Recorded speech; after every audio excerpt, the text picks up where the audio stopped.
Thank you for tuning in to the Golden State Media Concepts Fantasy Football Podcast, the podcast that covers everything fantasy football. I'm your host, Tate, and I got my sidekick here, my good buddy Owen Sullivan today. How you doing there, Owen? I'm doing well, Tate. All right. How was that weekend? It was good. Had a great time. Owen, he's being a little bashful. His son actually got married this weekend. Actually, they got married before that, but they had a big reception this weekend. So got to give a good shout out to his son. I like to call him P-Dog, but it's his Preston Sullivan. Well, yeah, it was a good time. A lot of his cousins were there who also play fantasy football, and I naturally had to rub it in on how they've lost to me. But anyway, it was a good time. I do have a confession about his son, Preston. This year, I had the best record in the league, but in the end, Preston actually won the championship in fantasy football this year. So I haven't had a chance to see him because I've been out a lot. But congratulations, Preston. Yeah, that's right. He did win it, and he beat me. He knocked me out. So he knocked both of us out then. Yep. All right. So today, guys, we're going to be covering the top fantasy prospects for each of the teams in the league, but we're going to cover it by conference. So today we're going to be covering the NFC East, and we'll break this into a few different segments. So we'll hit the NFC East today, and then the two more NFC conferences on our next show, and we'll go through and just cover each one. With that, we look forward to covering everything with you, and we'll be right back.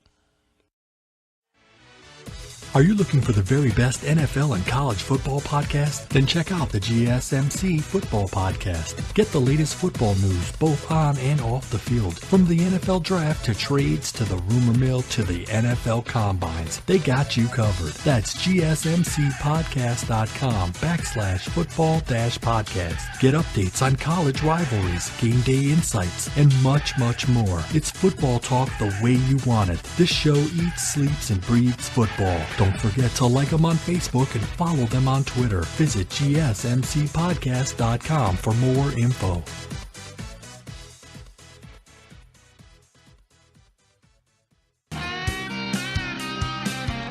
All right, we're back.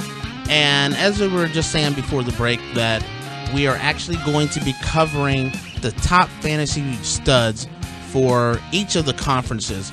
And today we're covering the NFC East and the NFC West, and we're going to start off with the NFC East, and we're going to start off with maybe the team which always draws the most attention.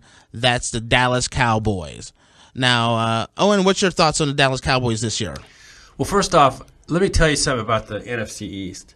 There really is only two teams that I have any interest in picking anybody out of. And that is Dallas and the Giants. Everybody else, Philadelphia's a mess. Washington is, other than Kirk Cousins, I'm not really too sold on him. But let's go back to the Cowboys. All right, wait a minute. I'm just going to say, okay, that concludes our show for today. Good night, everybody. No, let's start with the Cowboys, okay? All right. Obviously, we had, I believe, Tony Romo was our number 10th quarterback. And so if you find yourself in second or third round, wherever you pick up quarterbacks, and Romo's available, I wouldn't hesitate to take him. He's, again, we're hoping he stays healthy. He's way more than a good quarterback. He's not I wouldn't put him up there in, the top five, but there's a drop off there, but he still is a good point taker or point maker. He will put points on the board for you. So I like him. Okay. Now, I agree with you. Romo has always been a fantasy dynamo for the most part.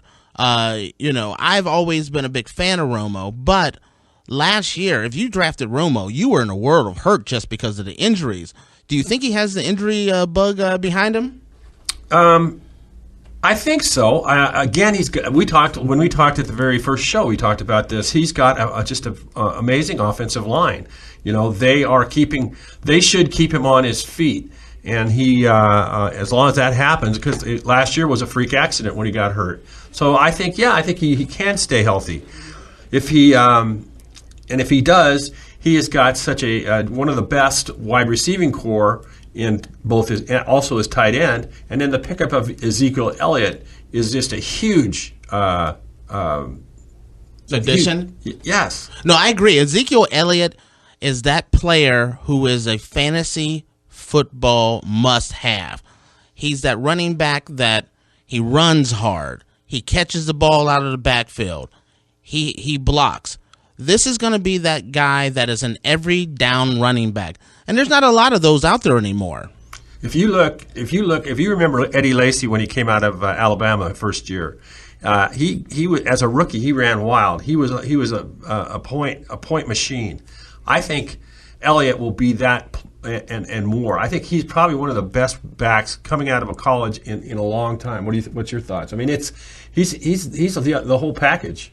No, I agree with you. I mean, honestly, I've seen some reports, and I kind of agree with them, that he could be one of the best running backs to come out of the draft since Peterson came out, Adrian Peterson. Right. Well, the other thing is that one of the things that you think about when you're picking up a running back, especially a quality running back like this. I mean, I would take him as my first back if it came to me, but he hasn't played 16 games in the pros last year. He played 12 in college, and they didn't. They worked him, but he was not overworked.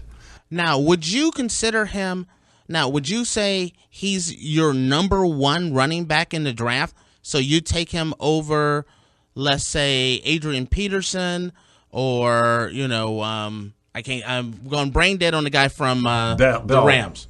Oh, or Le'Veon Bell. Le'Veon Bell, I think I would take him.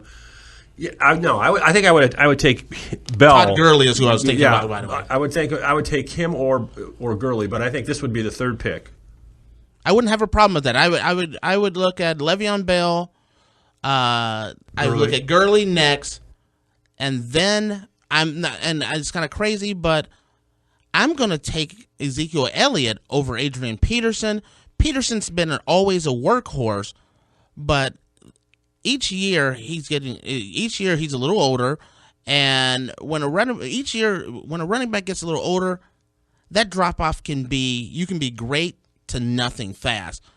There's less of a risk, I think, of ending up with a whole handful of empty by going with the younger guy. So I would actually go Ezekiel Elliott and then Peterson. I agree. I wouldn't Peterson. One of the things about Peterson that I don't like is Minnesota. And Bridgewater's a good quarterback, but he's got some suspect receivers, and overall Minnesota is just not that good of a team. And I think Dallas is a good team and will do well. That line will block well. Peterson, he makes more out of nothing than any back out there. But I would think I would go with Elliott above him. I agree. Okay. Now let's move on to the Dallas Cowboys wide receivers.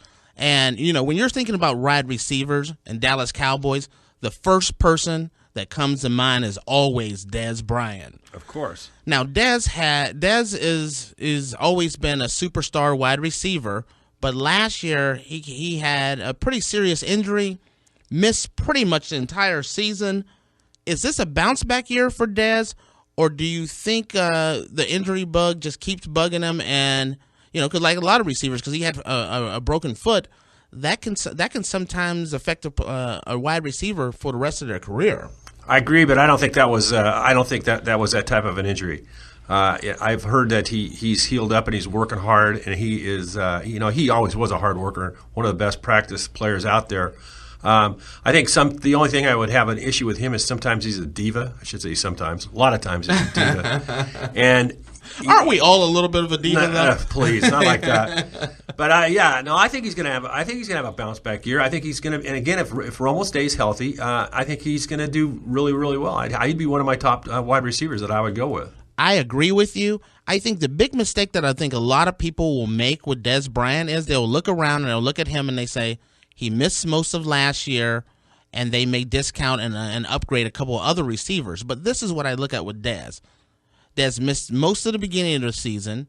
He came back for a couple of games, 2 or 3 games, and then once Romo was shut down for the rest of the year, they shut Dez down. So Dez is pretty much a healed up and rested wide receiver, which is, and then you mix in the fact that Romo has a great offensive line, so Romo's going to have time, and Dez is held up. I see a breakout year again for Dez Bryant. On the other side, you got Terrence Williams, and I would say, he is a decent number 2, but I wouldn't want to have him. He wouldn't be in my top 4 receivers that I would pick. Well, actually, probably top 10 receivers that I would pick. I don't even know if I don't. For some reason, I don't trust Terrence Williams. He's a wide receiver number 3, maybe wide receiver number 4. For some reason, I actually like Cole Beasley better than Terrence Williams. Yeah, that's because Beasley's more of a possession receiver, and he's going to get the ball a lot, and for quick short passes, but they turn into long plays, so that adds up. Those points just keep racking up. Yeah, I think Beasley would. I probably would take Beasley over Williams also. Now, here's the question that I have: what's your thought at tight end and Jason Witten? That's a tough one. He's always been just a consistent tight end over the years, but he's getting a little older. I mean, he's got to be 36 by now, and he's had a little he's had a few injuries, and he's been nicked up a little bit. I like him, but only if he was, probably the 10th one available. Okay, I look at Jason Witten, and Jason Witten's always been that guy who's just been, Mr. Reliable. Last year, I thought it was the first signs that he actually took a slide back. Even the year before that, he took a little bit of a slide back. The question is, did he take that slide back because Romo was just gone? Or is it the first signs that he's just getting older? Now, he's still a great tight end where he blocks and catches, but, last year he only had 3 touchdowns. That's not really going to move the fantasy football needle. But he also had, 2 backups, that threw to him. That's what I was saying before is, with the backup quarterbacks that the Cowboys had last year, is that the reason why they look so, I think it was. I mean, he's a great wide receiver, but he's just, I don't know that he's going to be the guy that I would have, for my main my main tight end. So, that one I don't know. That's a tough one. He's right there in the middle. Now, one of the things that the Cowboys did this year was they went out and drafted a quarterback of the future when they brought in Mississippi State's Dak Prescott. Now, in your opinion, if you're in a dynasty league where you're looking at 2-3 years down the road, is Dak someone that you want to pick up or that you would even consider? No, I don't think. I think he's got. I mean, he's a great athlete. But I don't know that he is somebody that's going to be a superstar 3 or 4 years from now. I just see him as he's a good quarterback. He'll be a good journeyman quarterback, but I don't see him as a Aaron You're not that sold on Dak Prescott. No. Now, see, I'm a little different on Dak. I don't think any of the quarterbacks in this year's draft is going to be a rock star. But if the steal of the draft, I think Dak could be that guy that, he sits the bench 2-3 more years. There's no rush to get him to start. And he could actually turn into a serviceable replacement for Romo. I'm not talking Hall of Fame or anything, but I think it was a good decision for them to go out and get Dak Prescott. Well, I think if you were looking for somebody to be the quarterback of the future, I'd put it Carson Wentz would be that person because he's going to play behind Sam Bradford, who is a Heisman Trophy winner. He's a pretty heady kid, a pretty cerebral kid. He's a decent quarterback if he stays healthy. He'd be a good person to sit behind and watch. But I don't know that Prescott is in the same league. Okay. Now we're going to move on. and we're gonna move on, and we'll be right back. We're gonna be talking about the New York Giants quarterback and top 3 player prospect. We'll be back in just a few seconds. Tired of searching the vast jungle of podcasts? Now listen close and hear this out. There's a podcast network that covers just about everything that you've been searching. Hey! The Golden State Media Concepts Podcast Network is here. Nothing less than a podcast bliss with endless hours of podcast coverage. From news, sports, music, fashion, cooking, entertainment, fantasy, football, and so much more. So stop lurking around and go straight out to the Golden State Media Concepts Podcast Network. Guaranteed to fill that podcast itch. Whatever it may be. Visit us at www.gsmcpodcast.com. Follow us on Facebook and Twitter, and download us on iTunes, SoundCloud, and Google Play.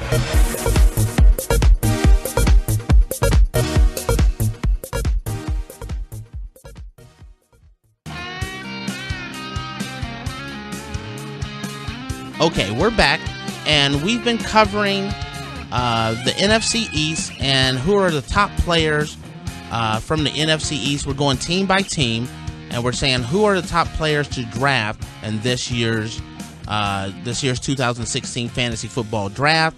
We just covered the Dallas Cowboys, and now we're going to move on to the New York Football Giants. When you look at the Giants, who's that one player that, if you had to have a Giant, and I think this is a pretty no-brainer, who's your guy? Well, I'd have to go with Beckham. I mean, nobody bends it like Beckham.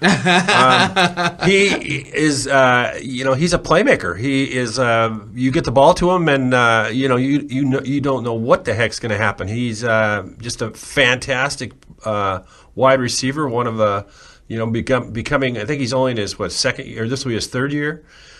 He is amazing. He's only going to get better.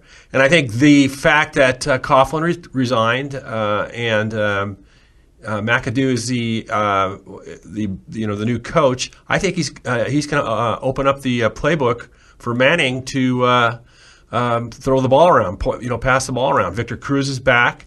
I think he will probably be ready to step up, since he had a chance to sit around and watch Beckham all last year.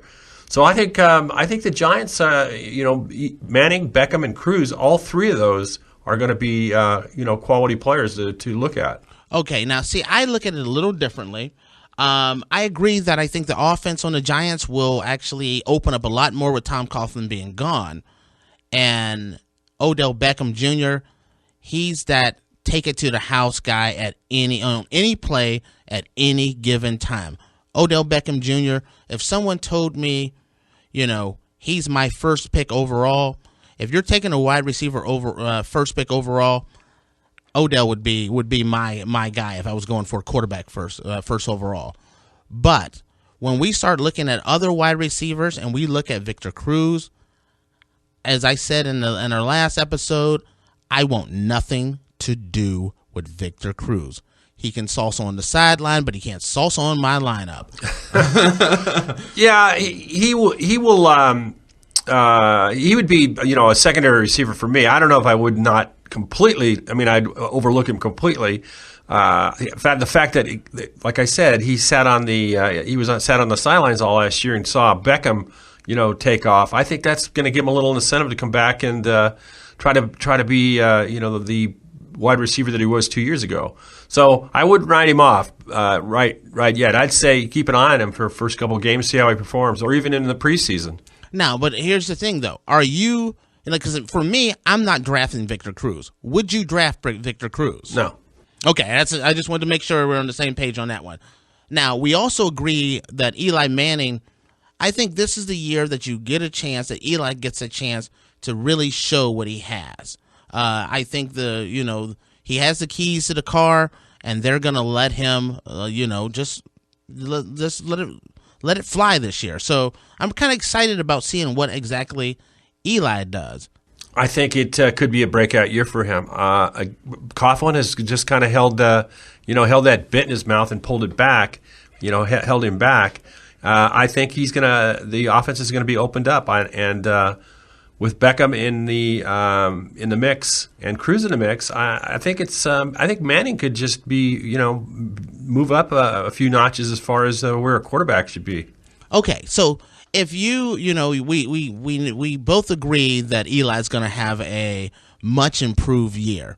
Everyone knows that Odell Beckham Jr., as barring injury, is just a powerhouse, a force on the field.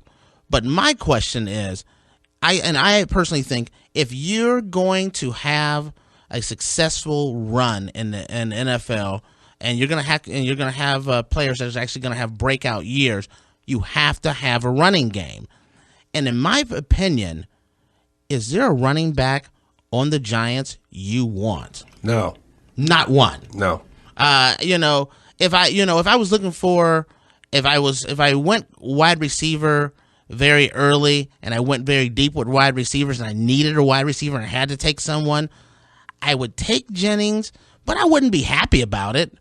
Would you? No, Rashad Jennings is a decent back. He is serviceable, but no, you wouldn't want him to be your main man. I mean, what do you have? One touchdown last year. He had 3 touchdowns last year. Receiving and then one receiving, couple 3 touchdowns running. I wouldn't want him. I wouldn't pick him up in the original draft. I mean, if there was a bye week pickup, yeah, but not drafting him. I would take a flyer on him late if I already have my 2 starting running backs and I needed to draft a backup. I would look at him maybe as a backup, but I'm not putting my fantasy football life on the line by having him as one of my top 2 starters. Well, here's the thing, okay? Coughlin was more of a run first coach, okay, and Jennings didn't do that well with that offense. You're preaching to the choir. What would he be doing? When it's more of a pass first offense, he's going to get lost. Yeah, not even 863 yards last year, and 3 touchdowns. That's all he did. That's not a guy you want as a starter on your roster. So with that, we're gonna move on because I don't really see anyone else, unless you see anyone else that you want to talk about as far as the Giants and who you would consider. But no, that covers it. Okay, so that concludes our Giants discussion. We're gonna move on to the next team, which is the Philadelphia Eagles. Now, Philadelphia, they started out with a few little issues where they were having some issues with Sam Bradford, with the fact that Bradford was not happy that the Eagles went out and drafted a quarterback. But that issue was kind of put behind them. And I'm going to start out by saying kudos to the Philadelphia Eagles for going out and get their guy, their quarterback of the future, which is Carson Wentz, because I'm not looking at Bradford as my future. I don't even know if I want Bradford as my right now guy. I never understood why Kelly picked him up in the first place, because I thought I just didn't see him fitting that offense. But now that Kelly's gone, so he is a good quarterback. He's got a good arm. He's a big kid. It's just a matter of, he's a little brittle. Can he stay healthy? And, with a new coach and a new offense, who knows where Philly will be? They were so bad last year, I guess, that on the bright side they can only get better. But I don't know that they're going to get better this year. Maybe the following year, once the coach gets a little get some stuff under his hat, but I'm not a big fan of him. Okay, now when you look at last year and you say they had Chip Kelly, and there's a couple things that Chip Kelly is known for: fast-paced offense, first offense, of course, and fast-paced. A lot of plays, a lot of moving the ball down the field.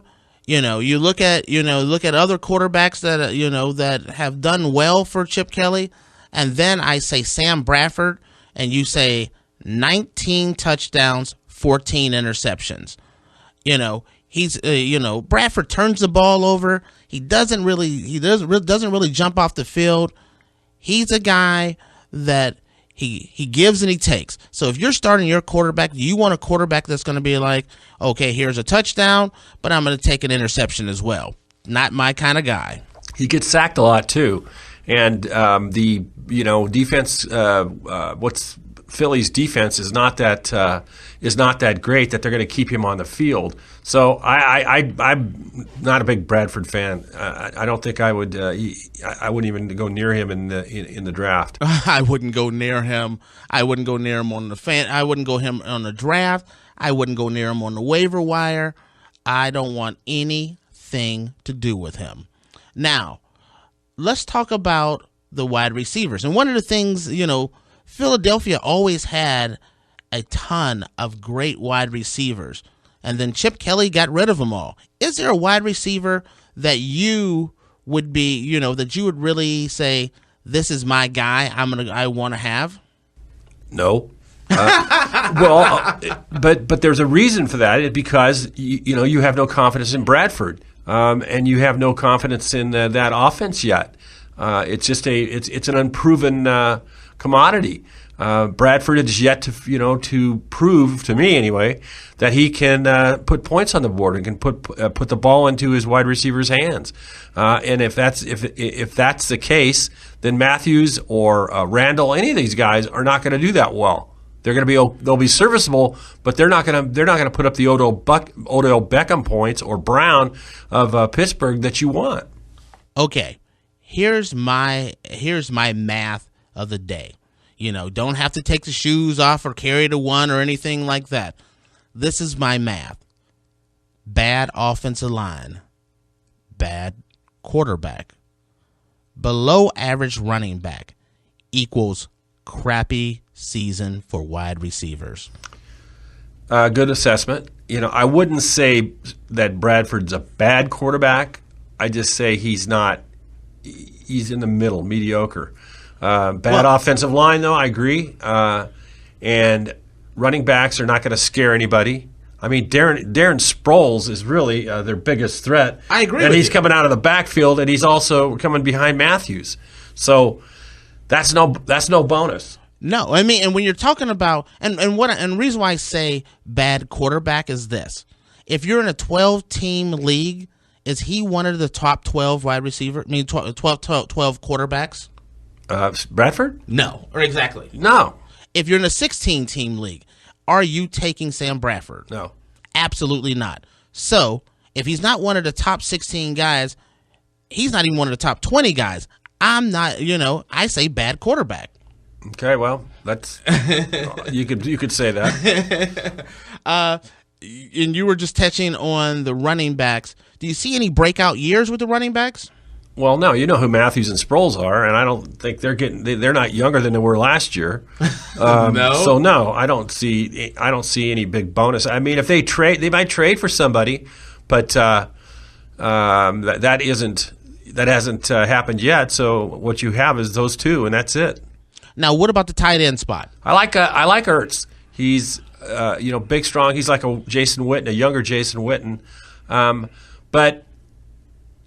Trouble is he's got a bad offensive line, suspect quarterback. I don't see him putting up big points. I agree with you. It's kind of weird because they used him a lot. He had 853 yards last year, almost broke 1,000, but only with 2 touchdowns, meaning they don't use him on the goal line. And if your tight end is not being used on the goal line, you're talking about a whole lot of 2 and 3 and 4, 5 point games. But you can't use last year's stats because they were so bad last year that you got to believe they're going to be hopefully a little bit better. But, do you think they're going to be better this year? Yeah, I think they'll be better than they were last year, but by how much I don't know. But that's what I'm saying. Is because he only had 2 TDs, I wouldn't use that as a marker. I think he's better than that, but.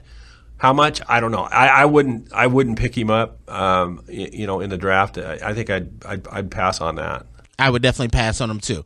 Okay, when we come back, we're going to touch on the the Washington Redskins, and then we'll keep on, and then we'll start looking at what's we're going to come up next. We'll be right back.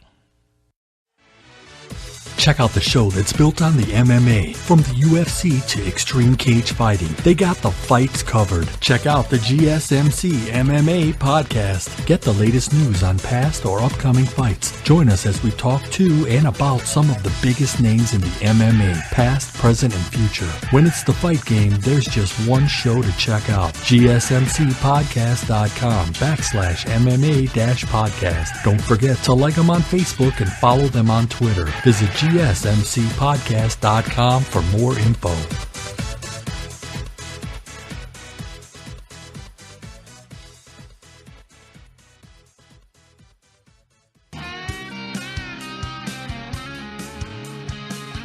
Okay, we're back, and we've been covering the top, draft picks for your fantasy football team, but we're breaking it down by the conference. Or division, and right now we're touching the NFC East, and we've covered the Dallas Cowboys, the New York Giants, and the Philadelphia Eagles, and now we're rolling into the nation's capital, and we're talking about the Washington Redskins. First off, overall, what do you expect out of the Washington Redskins this year? I expect the same that I've expected out of them the last 10 years, ever since Snyder's owned the team. They'll probably stink, but they got a good quarterback in Cousins, and I think he might be one of your sleeper quarterbacks. But you just never know. You never know with a Washington Redskins team. We'll just have to wait and see. Last year they were actually the surprise team from the NFC East, making the playoffs. And Kirk Cousins actually, he took over for RG3. There's no RG3 on the books anymore. And he actually had a pretty serviceable year last year. Are you looking at Cousins to continue this surprise breakout, or are you thinking someone that you want to stay away from? No, I think I've got faith in Cousins also, because, Gruden is a quarterback's coach. I think he's going to groom him a little bit. He's still young. I mean, he's his fourth year. I'm not down on him at all. I think he could be a good pickup. Although in the past he's been kind of inconsistent. One day he'd throw 3 TDs, the next day he'd throw 5 interceptions. So you never know with him. But I do think he is getting better. He doesn't have RG3 sitting on the sidelines holding a clipboard, foaming at the mouth to get in. So I look to Cousins to have a pretty good year this year. I think you'll have a serviceable year. Cousins is that guy that, if let's say you drafted another quarterback and your quarterback wasn't really doing that great, I would not have any problems with putting him in as my quarterback. He's in some people's list, they look at Cousins as one of the top quarterbacks and a starter this year. Do you look at him as a starter? No, I don't. I mean, he is a good serviceable quarterback, but I just don't have a lot of faith in Washington overall. But Gruden may change my mind because he's a good coach, and I think he could coach him up, and they might surprise me. Gruden has proven that he can take a quarterback that may be average or a little bit above average and turn him into a pretty serviceable quarterback. And he's also been proven that his system works well with wide receivers. And I look at the wide receivers, and I look at DeSean Jackson and Pierre Garçon. I know you have a little personal beef with those guys, with DeSean Jackson. Not because Garçon I can tolerate. Jackson, I can't stand that guy. That's just a personal beef from years ago, guys. That's right. He quit on me. He quit on me, the bum. So this year, what kind of year do you think that these guys will have? Actually, I think Jackson should have a decent year. He hasn't done anything spectacular the last couple years, ever since he left, Philly. So, and Garçon is, he's getting a little older.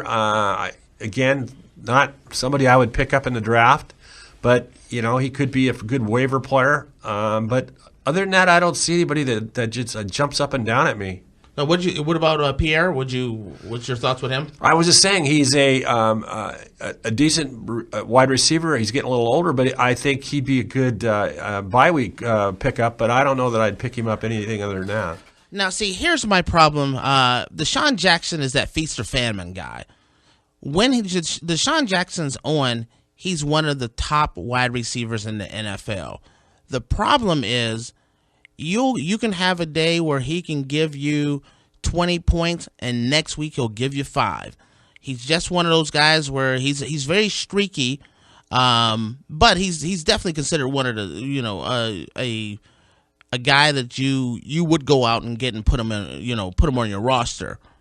Well, DeSean Jackson is, you never know which Jackson's going to show up. One weekend it's DeSean, the next weekend it's Michael. Yes, I agree. And you can't depend on him. So I'm just from my own, I said my own personal experience with him having on a few teams over the years. Is that I just week in and week out, I don't trust him.